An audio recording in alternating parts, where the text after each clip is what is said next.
The flames. They call to me.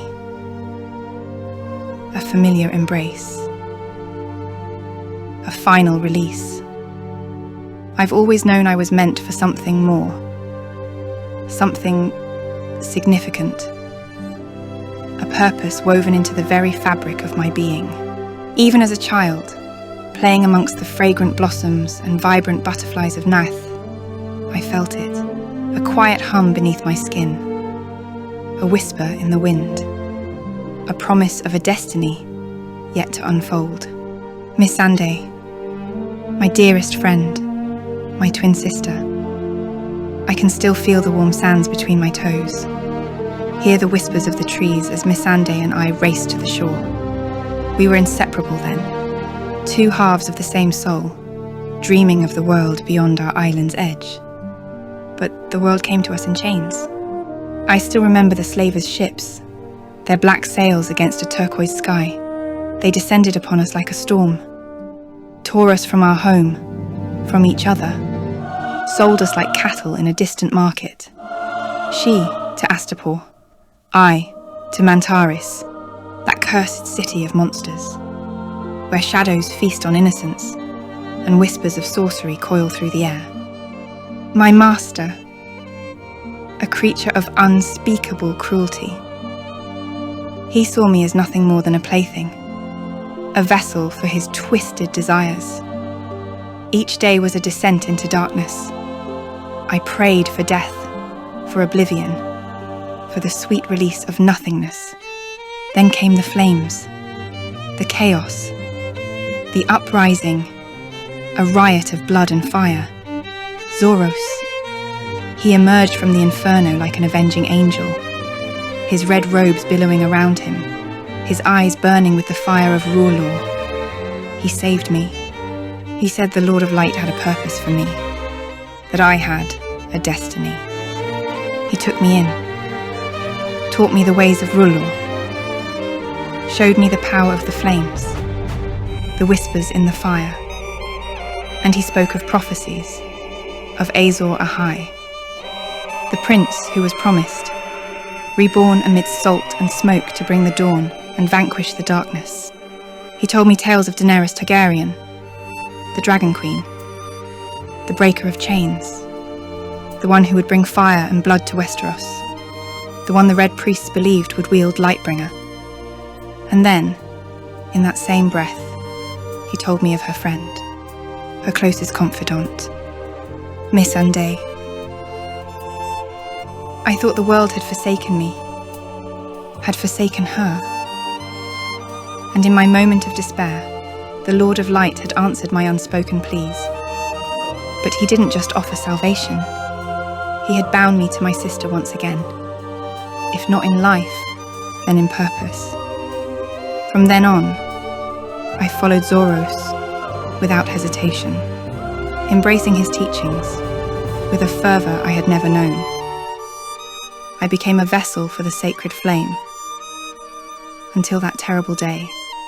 It started as an itch, a small persistent irritation on my arm, a patch of dry, flaky skin.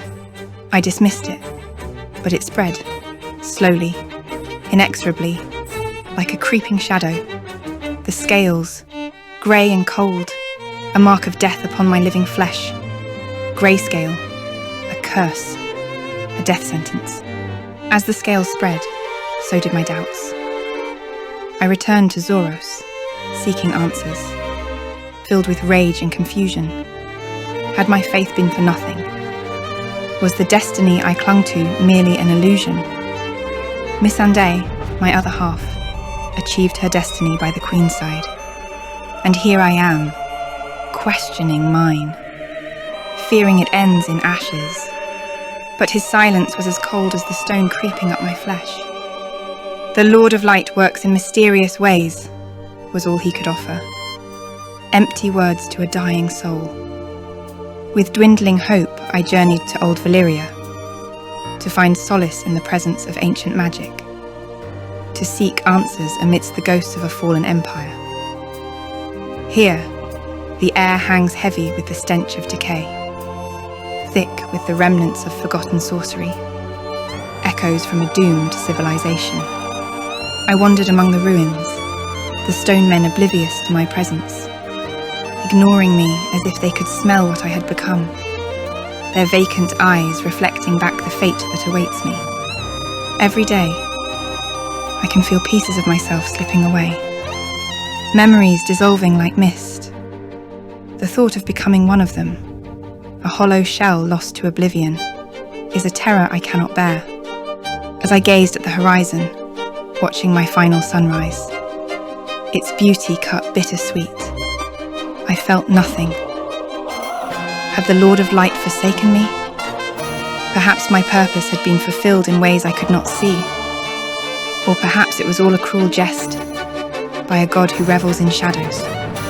And so, I stand before the flames of what will be my funeral pyre. The heat kisses my skin. Its light dances in my eyes. This fire will be my final act of defiance, a return to the embrace of the Lord of Light, or perhaps simply an end.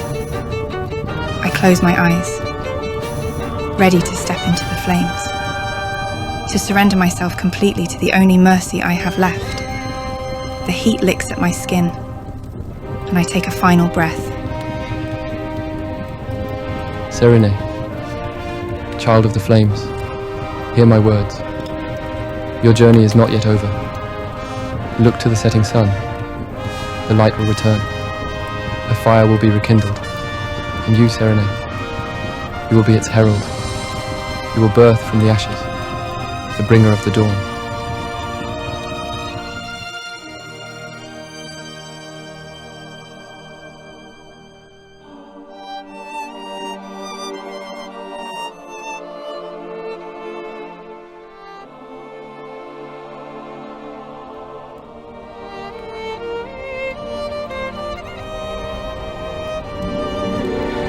Zihis onyoso, jehikagon, aexiot, epi.